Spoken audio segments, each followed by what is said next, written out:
Okay, hello Pisces. Magandang araw sa iyo and cross-watchers always welcome.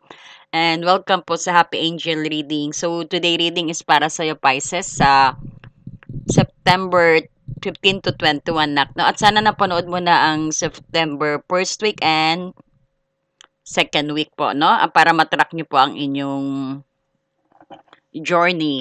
Ayan, so pasensya na po pag medyo basag yata yung boses, no? Okay, so para po kay Pisces sa buwan ng September sa 15 to 21.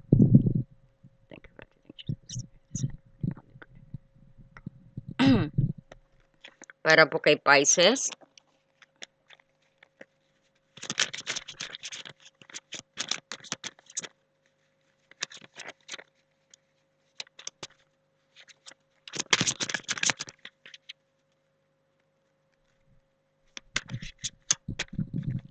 Uy, ang galing ha. Oh, mag-wish ka na nak because you have the Nine of Cups. Ayan, ang galing naman. Maganda tong reading natin, no? Nine of Cups ka agad, no? Ito yung wish card. So, nangangahulugan din ito yung matutupad yung mga pangarap mo o hiling na matagal mo nang inaano. Parang you made it, nakapag-manifest ka, no?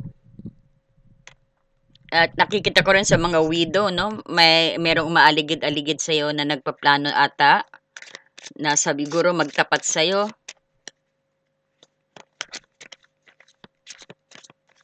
Baka pwedeng ipakilala ka rin sa mga anak, no? And then Page of Pentacles in reverse. Ito yung hamon mo na medyo sabihin natin mainipin, no? O ito rin sabing nagbababala rin, no? And you have the Page of Swords in reverse. Someone of you dealing with air sign, Libra, Aquarius, Gemini. So, nakikita ko dito, no, na meron ngang widow na parang may umaaligid-aligid at parang plano kong ipakilala sa anak or sabihin natin is kumutitap uli ang iyong puso, no? Parang nagbukas uli na parang tingin mo is you have a new beginning para meron kang bagong ano, no? Bagong sabihin natin hobby na nakita na talagang nagpasaya din sa iyo, no? At kung single ka, para maaring may darating sa'yo na magpapasaya sa'yo na magkakaroon kayo ng deep connections to each other, no? Sa Nine of Cups at meron ding pwedeng naghahandang magpakasal, no?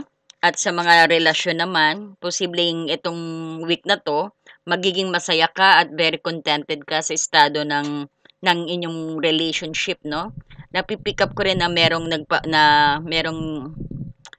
magsasama, no? Sabihin natin magli-live-in kung dati is ano lang boyfriend and girlfriend, parang nagpaplanong magsama itong week na to. And I could also see a teenage love, no? Na parang mag-happy sila sa boyfriend and girlfriend, they enjoying to each other, no? At meron din akong nakikita na parang sa singles, some of you din na very contented being alone, no? Parang you're very happy and enjoying yourself, no? And you are also, nakikita ko rin na napakabait mo. May nakikita ako na parang you're spreading love also with this Nine of Cups, no? Na nagko-contribute ka sa ating universe actually ng love because of that happiness that you are sharing to your space, no? And then ito nga lang Libra na nakikita natin dito, na reverse siya, which is may miscommunications ako nakikita, no? Sa sitwasyon nyo. So ito yung sabihin natin kawalan din ng trust. Maaring may lihim ka o siya na hindi sinasabi sa relasyon na nagkukos ng problema, no? So ito yung paalala na maging maingat din sa mga salitang bibitawan. At iwasan ang pagiging walang pakundangan, no? So, itong Seven of Pentacles naman, medyo nagbababala tungkol sa pagkadismaya o pakiramdam na hindi ka nag-aani ng benepisyo mo mula sa mga pagsisikap mo, no? So, sa pag-ibig, maaring nararamdaman mo na hindi ka pinahalagahan o nagbubunga ang iyong pagmamahal, no? Parang tingin mo no worth. Ayan, may tower ka, no? So itong tower in reverse parang may mabubuwag nga o may isang instruktura na parang mabubuwag or maguguho, no? It could be relating sa relationship, no? Sa persons ninyo o yung sabihin natin ang paniniwala mo rin sa pag-ibig, no? Because ang tower in reverse actually is parang control, no? Parang umiiwas ka at hindi ka parang ano parang umiiwas ka sa changes, no? At maaring may mga sitwasyon na parang sabihin natin isang individual na sanhi ng gulo, magkakaroon ng cause ng isang gulo, no? Maapektuhan ang inyong energy, no? Parang you could easily attract some negative energy, no? So protect your energy. So, parang negative ang energy kasi ng towers and with the Libra in reverse, no?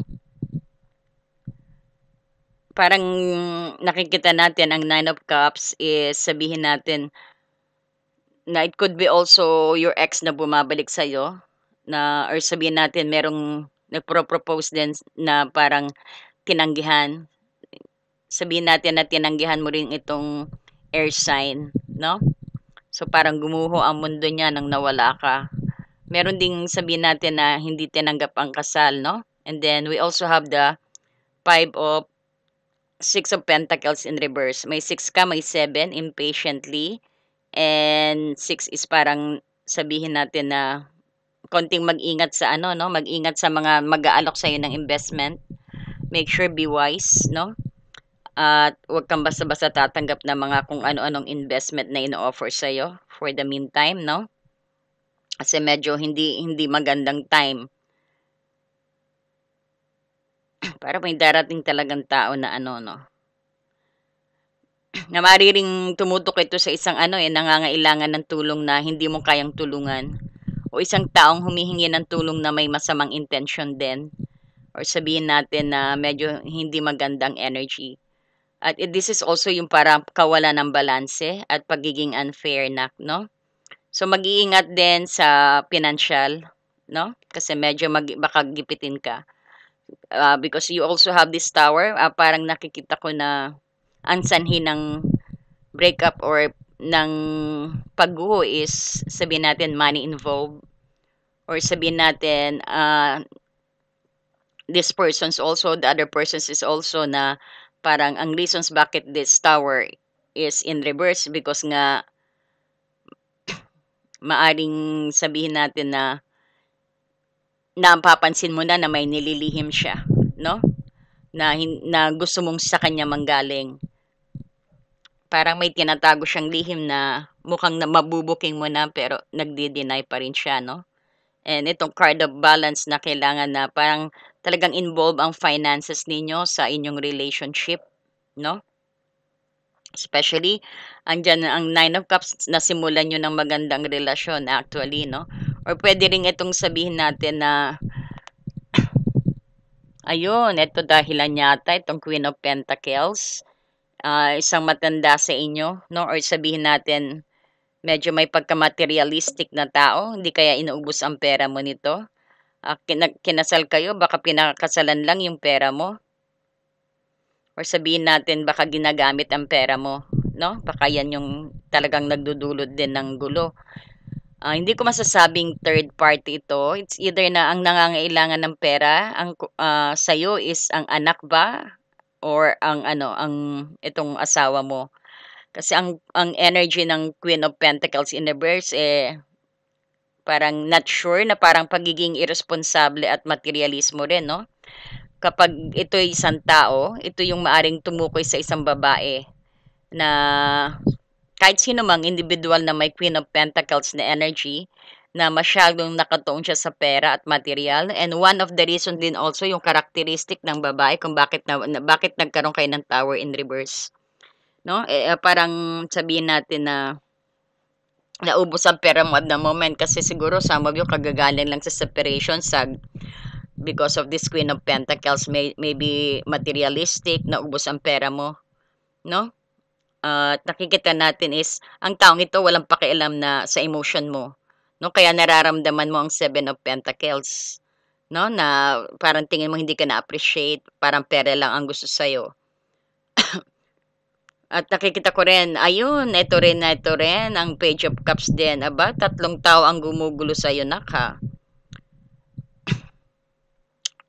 Maraming drama sa buhay mo this ano, nasimulan ng masaya tapos ayun na nga naglitawan ng September ang mga medyo nakikita mo ang mga sakim na tao. Actually, itong Page of Cups is hindi rin maganda ang energy nito, so iingatan mo na nagpapakita rin ito na parang nahihirapan ang pwede sabihin natin ikaw nahihirapan ka rin sa emosyonal na paglago, no? And ito rin parang sabihin natin sumisimbolo ng pagiging immature na emotional na walang katiyakan. Parang hindi you're not sure of what you're feeling also maybe sa tao na 'yan, no? Ang nakikita natin ang Page of Cups reverse, ito yung emotional immaturity, no? Sila yung mga tendensiyang parang maging isip bata ba pagdating sa emosyon. Parang madali siyang mag-react ng hindi pinag-iisipan ng sitwasyon at maaring nag-overreact sa maliit na bagay din. Baka yan din ang ah, sabihin din natin, some of you dealing with Pisces, Cancer, Scorpio on the same sign of you, no? At maraming creative blocks tayong nakikita. Parang yung pagiging malikain ay nakaharap sa balakid din. So maaring gusto nilang gumawa ng sining or mag-express ng kanilang sariling ano na pumipigil sa kanila pero nawawalan sila ng inspirasyon or maybe you could feel that also na parang you feel bored or nawawalan ka ng inspirasyon sa trabaho, no? Ayan, so nakikita ko na ang problema, bakit kayong outcome ay may tower in reverse. So resistance of changes or sabihin natin na talagang may gumugulo na nakakonekta, isang individual na kailangan pang mag-grow at emotionally at spiritually and mentally, no? Parang o baka sinasabi rin dito na meron ding disit akong nakikita, no? Maari din itong nagpapahiwatig ng pagiging hindi tapat. Ito siguro ang lihim, no? Na panlilinlang. So ang tao rin ito ay maaring may tinatagong sekreto. Parang dalawang tao ang magulong ay parang dalawang tao ang ano no, the same sign as you or the same water sign as you and plus Libra, they mga immature ang nakikita natin. Sila yung madalas nagbabago-bago ng isip, no? Page, dalawang page, o sabi natin dalawang anak na matigas ang ulo. So, maari rin na sabihin natin mga immature lang talaga, hindi pa rin siguro nag-grow, no? Pero ito yung parang meron din nag-aalok ng kasal. Parang may nakita ko may nagpre-prepare ng kasal na medyo hindi magkaayos sa budget. Parang imbalance ang sharean ng budget. At meron din yung sabihin natin may mensahe na hindi matuloy-tuloy na maparating sa'yo. No?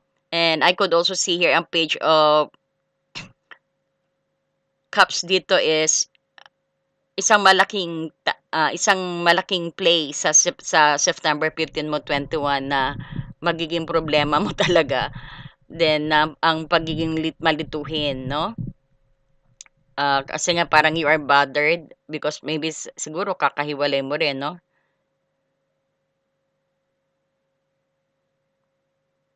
So nakikita ko rin mga tao makakahalubilo mo rito, Pisces, no? Mga taong irresponsible din, no? At makasarili, maaring makasalumuha mo itong week na to, no? May isip bata, no? Kasi may Page of Pentacles reverse, Page of Swords in reverse. Ito yung nagpapawatig din na kailangan mo maging maingat, no? Ayan. So, ang sinasabi din ng romance angel natin na very soon. So, make sure na alam mo ang hinihiling mo sa universe. Make sure na klarong-klaro na kung gusto mo nang bumili ka ng cake, kung ayaw mo nang masyadong ma-icing o order ka, kumbaga umorder ka ng tama at detalyado. Yan din yung the way how you manifest. Kailangan klaro ka sa gusto mo. Hindi lang yung sabi mo, gusto ko ng cake. So, anong klaseng cake? Na pag umorder ka, cake lang. So, papaano ibibigay sa'yo? Anong cake? Anong flavor, 'no? Kailangan sabihin mo, "Gusto ko ng chocolate cake, gusto ko ng medyo mura, gusto ko ng soft ang icing, gusto ko 'wag masyadong matamis." So, parang gano'n. Gusto ko yung, sabihin natin lagyan mo ng bulaklak, 'no? Para din 'yan sa babae 'pag gusto niyong mai-manifest ang babae na gusto niyo, 'no? Sabihin mo, "Lord, universe, gusto ko po ng ano, ng magandang babae." 'No, hindi ka mag-i-stop lang dun sa magandang babae or sa o gusto ko ng babae, magandang babae na matalino, may sinasabi sa buhay, may kotse, maputi, sexy, long hair, chinita, 'yan ang ano niyo dapat. Mabait, maiintindihan ng pamilya ko, 'no? Halimbawa naman sa pag-ibig ay sa trabaho, gusto ko ng trabaho. 'Wag lang hanggang gano'n lang ang gusto niyo. So, kailangan i-detalye niyo para maintindihan ng universe ang gusto ninyo na maranasan at ibibigay kaagad daw sa inyo. And yung may wish card ka, dahil nga grabe yung pagdadaanan mo nitong ano, medyo sabihin natin baka nangyayari na 'no, ang dalawang makulit na ano, immature na tao medyo makakasalamuha mo at isang matanda, hindi naman matanda, sabihin natin ito rin siguro ex mo na naalala mo lang na yung pera mo naubos or sabihin natin kaya ka rin nakaranas ng ganyang hirap or sabihin natin na ano because of that of isang materialistic na isang sabihin natin ex mo ba or sabihin natin na mother energy din na medyo hindi magandang energy niya, medyo inuubos ang pera mo, 'no? So, kaya binigyan ka ng wish card pala 'no, so mag-wish ka na ngayon nako kaya ayan 'no, minamadali ka na nga, very soon ang sabi sa'yo 'no, ayan. So kita mo itong anong very soon na 'to, make sure na clear ka dapat 'no. So panoorin niyo po ang ating 4 step to manifest. Very simple, hindi ko na po binigyan ng Cheche Burechi 'yon, direct na kayang-kaya niyo pong gawin, 'no? Tapos samahan mo ng visualization snack, ayan naku siguradong darating na 'yan. Isipin niyo na kasama na rin 'yun sa 4 step 'no? Isipin niyo na parang nangyari na, andiya-diyan na yung persons na gusto mo. So ayan 'no, pinamamadali ka na, mag-wish ka daw plus very soon it will arrive. Oh, 'di ba? Napakaganda ng mensahe sa'yo. 'Yan ang gift mo. Kasi pagkatapos ng hirap, ginhawa, 'di ba? So, yakapin mo lang 'yang journey na 'yan. Huwag kang mag-alala dahil after niyan, diyan ka mag-go-grow at asahan mo na ano, na talagang blessing na kaagad ang kasunod. Pero kailangan release the clinging energy from the past, 'no? So, kaya may biglang umi-enter sa'yo, siguro rin naka-move on ka na sa past relationship mo or sa past na naranasan mo, 'no? Kaya din may wish come true ka, 'no? Pero, siyempre one of the way of releasing that is baka magkaroon pa kayo ng cross, baka magkita rin kayo ng ex mo, 'no? Ay sandali, may naalala ko na mag-ingat sa mga investment 'no, alam ko na ano ko na 'pag may nag-alok 'wag po muna niyong tanggapin 'no, kasi medyo may 7 of Pentacles in reverse ka, mag-ingat sa financial din at saka may Six of Pentacles in Panay reverse 'no. So, gusto ko mag-ingat, so pinaulit-ulit ko para matandaan po ninyo 'no. So, kuha pa tayo ng guidance kay ating oracle 'no, ating universal love message spirit guides.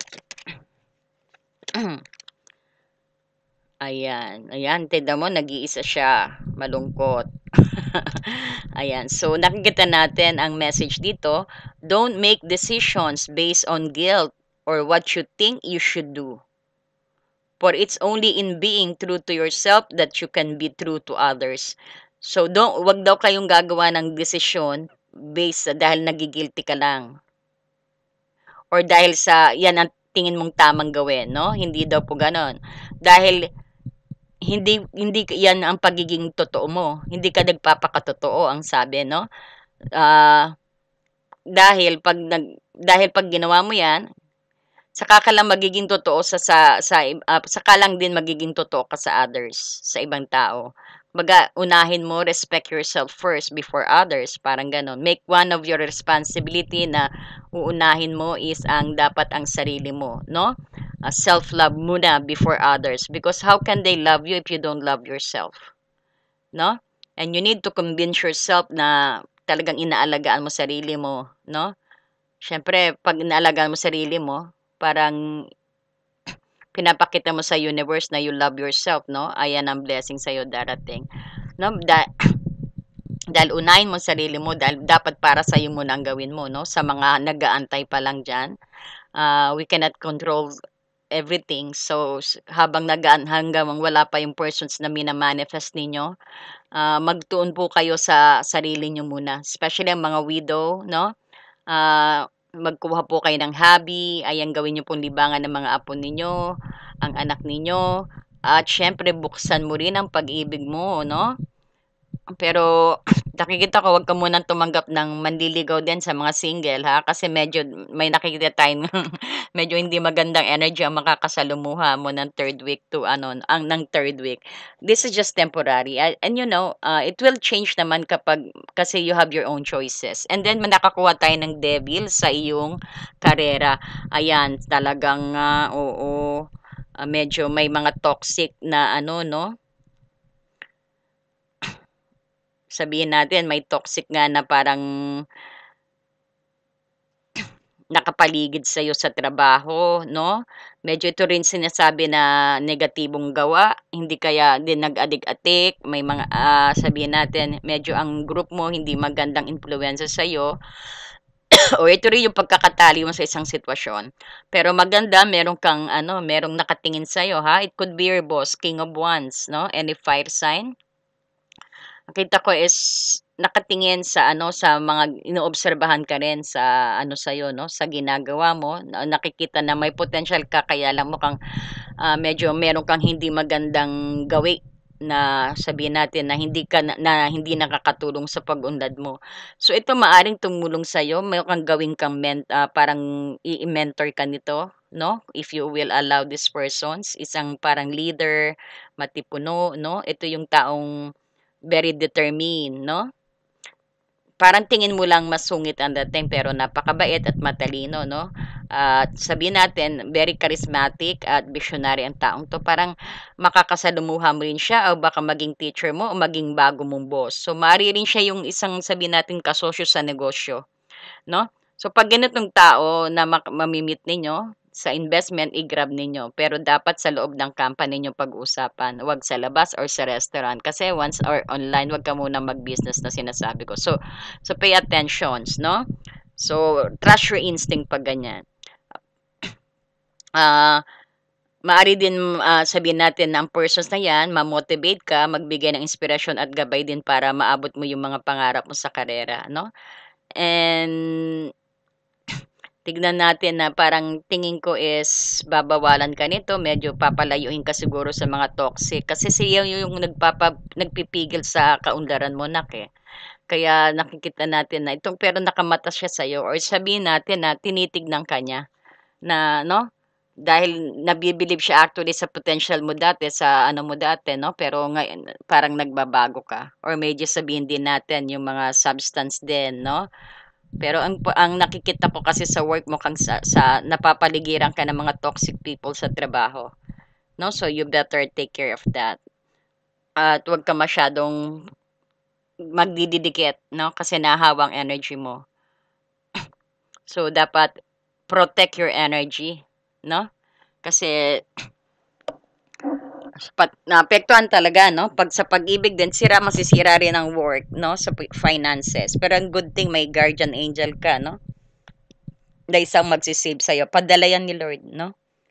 So, yung nakikita natin ang hamon mo devil, eh, 'no? May mga taong nakapaligid nga at, paulit-ulit na pinasasabihin ko, mag-iingat sa mga mag-aalok, 'no?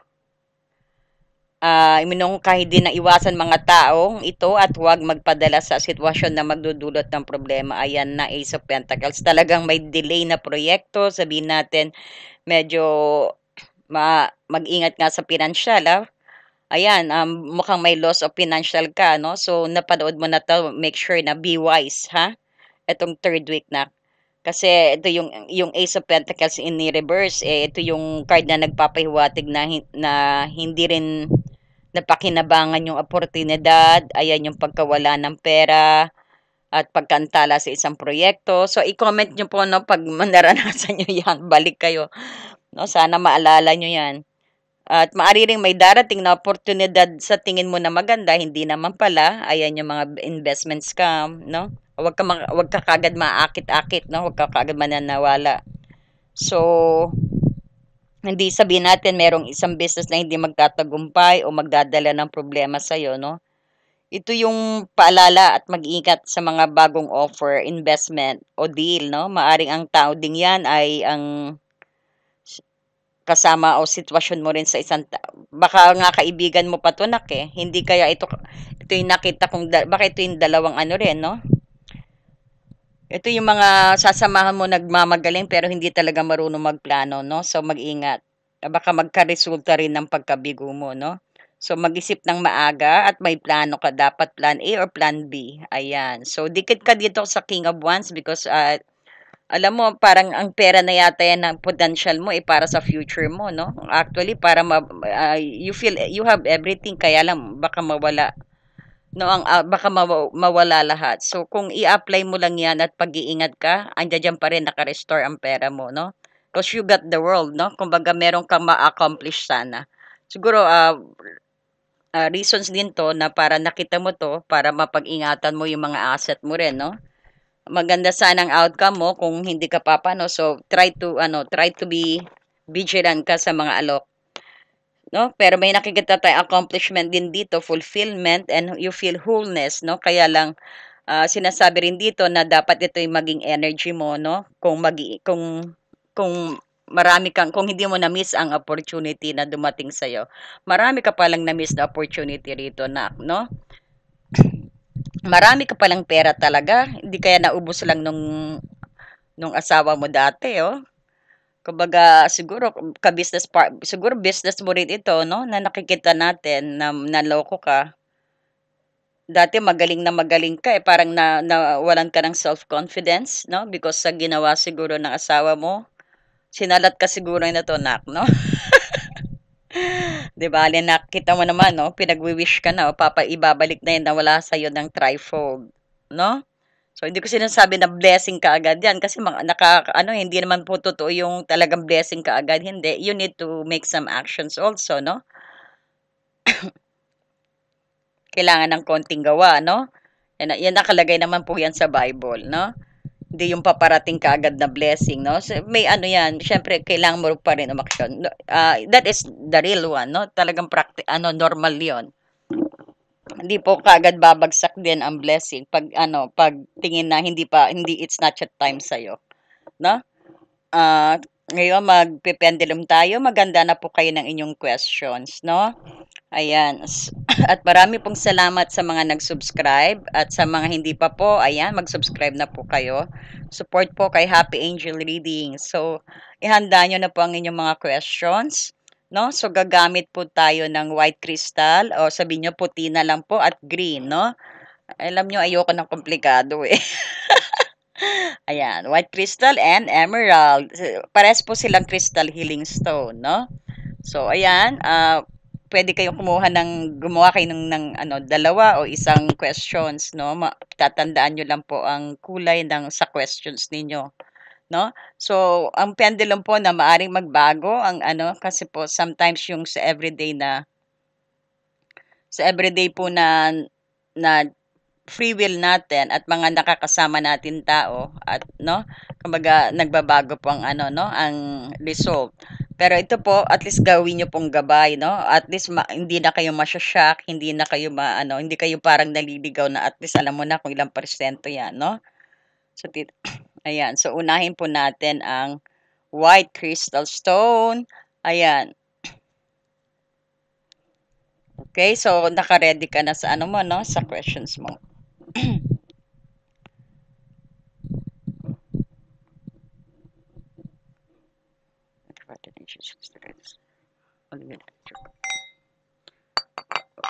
So, ang no ay diretso, no? Tapos, kaliwa kanan, ang yes.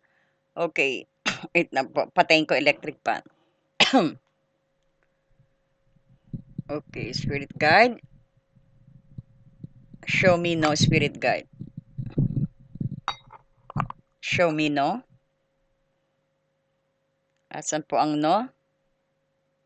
Ayan. Then, show me yes. Pakita mo sa akin ang yes. Pakita mo sa akin ang yes. Ayan, nagkakalawat kanan na po ang ating pendulum. Ayan, so let's get ready po, no? So, take a deep breath po. Ayan,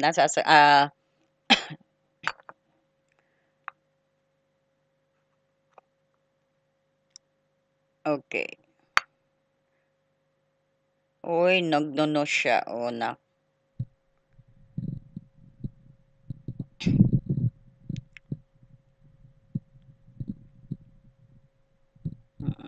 Ulitin natin. Okay, sige.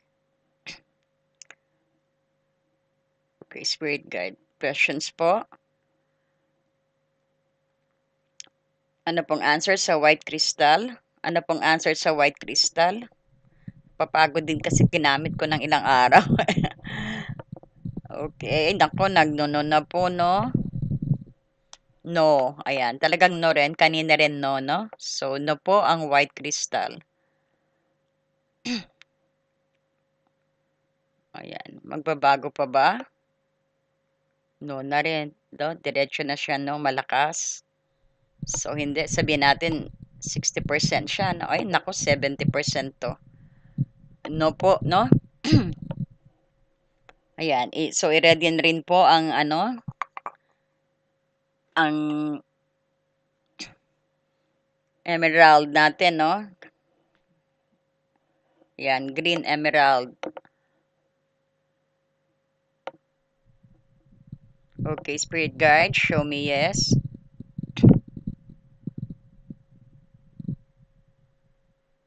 Show me yes.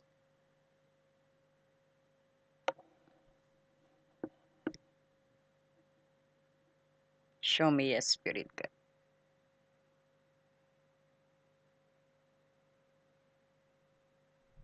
Show me yes. Ayan, nag-yes na siya. Okay.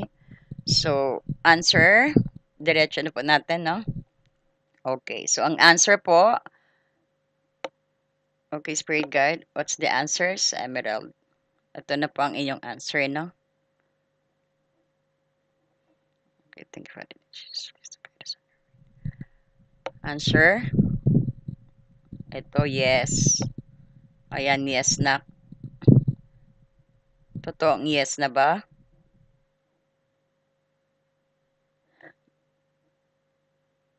Totoong yes na ba? 40%. Mahina, no? So, changeable. So, it depends naman po on how do you react on that situations. Mahina siya. Pero this is positive. Ay, lumalakas. Ayan, nag-yes na po siya ng medyo maganda, may assurance na. So, yes po ang sagot. Ayan. So, marami pong salamat, no? Kung nagustuhan nyo ang ating video, don't forget to like po, no? And hit the notifications bell. And if you wanted to have a private reading with me, basahin nyo lang po ang descriptions, no? At marireceive ko po ang message ninyo. And kung sino pa pong gusto mag-join, ayan, everyone is welcome sa Happy Angel Reading Officials. No? Ayan, marami pong salamat and always take care of yourself po, no? And God bless you. And see you again po sa next nating reading. And thank you sa mga nag-comment at bawat comment po kasi na nakikita namin, gumagawa po ako ng ticket, no? Para i-raffle po yan, no? Ayan, thank you po and God bless you.